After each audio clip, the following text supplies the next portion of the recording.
So an interesting story about a local girl, young little girl, that came up with a slogan, Cuseton, here we come, as in, right? So Syracuse going to Houston.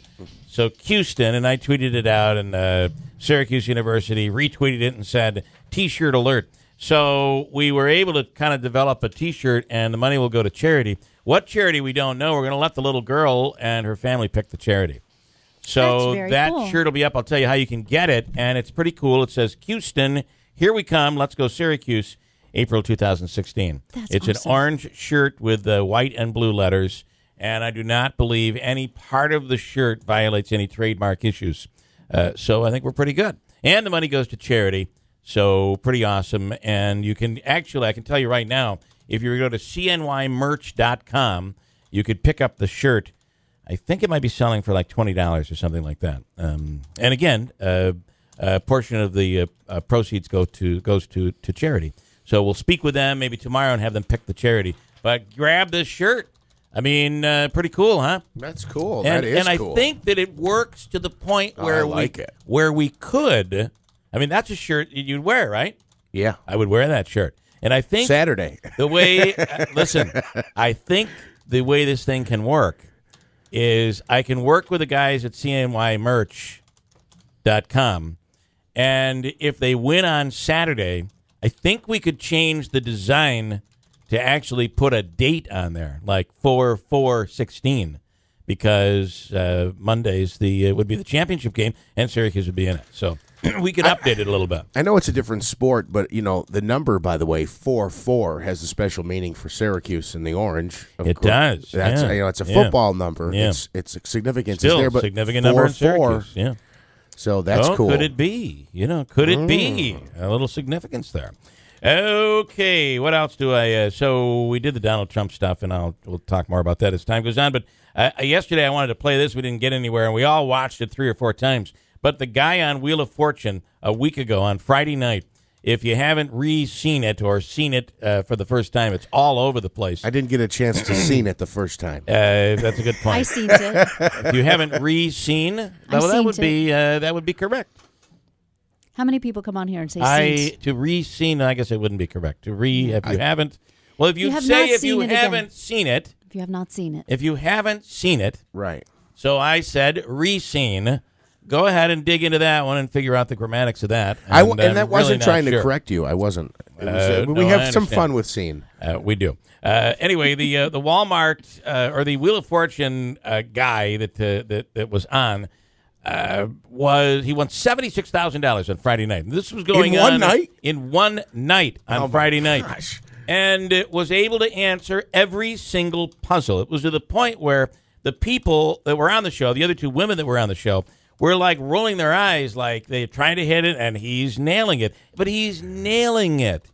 In one of the puzzles, or 1 or 2, he did it with only like 1 letter. It was incredible. 1 letter was up. I don't know how he got that. And then there's a couple of other puzzles that have just phrases that I guess you'd say are phrases, but I'm not sure they're common phrases. I don't know how he pulled this off. I don't either. Can we isolate the sound of his woo and just use it when people win the free money question of the day? The woo was quite woo-ish. Something. It was definitely something. Speaking of Walmart, someone posted a great video of Walmart, a checker doing impressions of Scooby-Doo and Shaggy while ringing up the groceries. Sometimes you get a Walmart clerk that is really trying to make the day go a little better, a little smoother, and make your day a little brighter. And in this case, that's exactly what it is. Pretty good, I think. That is pretty good. I love how when it began, he does his first line of the impression, and then you hear beep. Yeah, you hear the beeping as he's scanning the items. A couple in San Diego put out Easter eggs over the weekend so they could do an Easter egg hunt with their 2-year-old son. The kid has Down syndrome. And while they were gone that day, he wanted to come home and do the old egg hunt, and that neighbor came by and stole all the eggs. They got the whole thing, however, on surveillance video. The parents' names are Michael and Janet Ford. The son's name is Gabriel. The video shows an elderly couple walking by on the sidewalk, and the woman takes a few eggs with her. Then comes back later with 2 boys, and they clean up the entire yard. It was an elderly woman that inspired the whole 3. You ever just want to punch someone in the face? I mean, yeah. Well, yeah. And this is probably the perfect example of that right now, right? It really is. What is wrong with people? It's even worse. Maybe they didn't know that they were for a child with Down syndrome for his Easter morning. If they did know that, and it just makes it even worse. But I guess, why would you steal? Obviously, they're out there for a child. Yeah. Whether the child is Down syndrome or not. I mean, they're out there for a kid to find. That's just they're on somebody else's property. That should be enough. Absolutely. No, right? That should be enough. Wow. It's even worse, though. I mean, where the kid is really the victim. You know, I was driving home the other day, and I saw these people out on the side of the road picking pussy willows, and I almost thought you could get somebody that would be like, "Whoa, wait a minute, those pussy willows are on my property," and I wanted them there. I didn't want them. I mean, it's kind of grubby little wooded area or whatever. But you just wonder today. I mean, you can't even like the time I was doing my driveway and I took out a whole truckload of crushed stone. It was sitting there on the side of the road.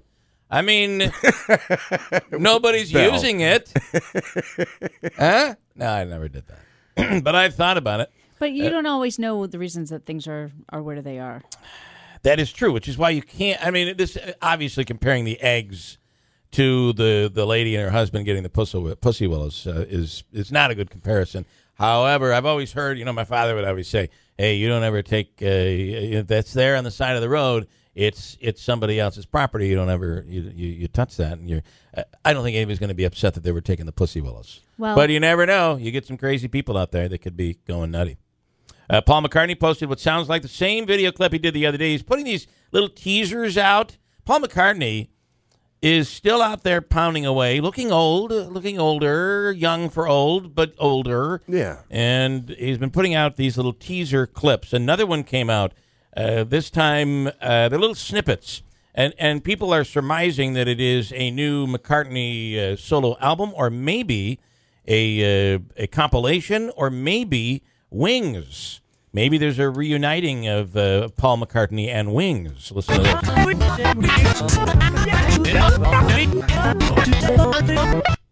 It's just a song. I'm not sure what that is, but that's his little teaser. So I guess you'd have to try to figure that out. Okay. Yeah, clearly Paul McCartney's still living in 71. And tripping. Yeah, and tripping. Feel free to play that backwards and see what it says. Spending a lot of time with Bob Dylan yet again. Okay. Here is Christine Bellino with an update. Good morning, Christine.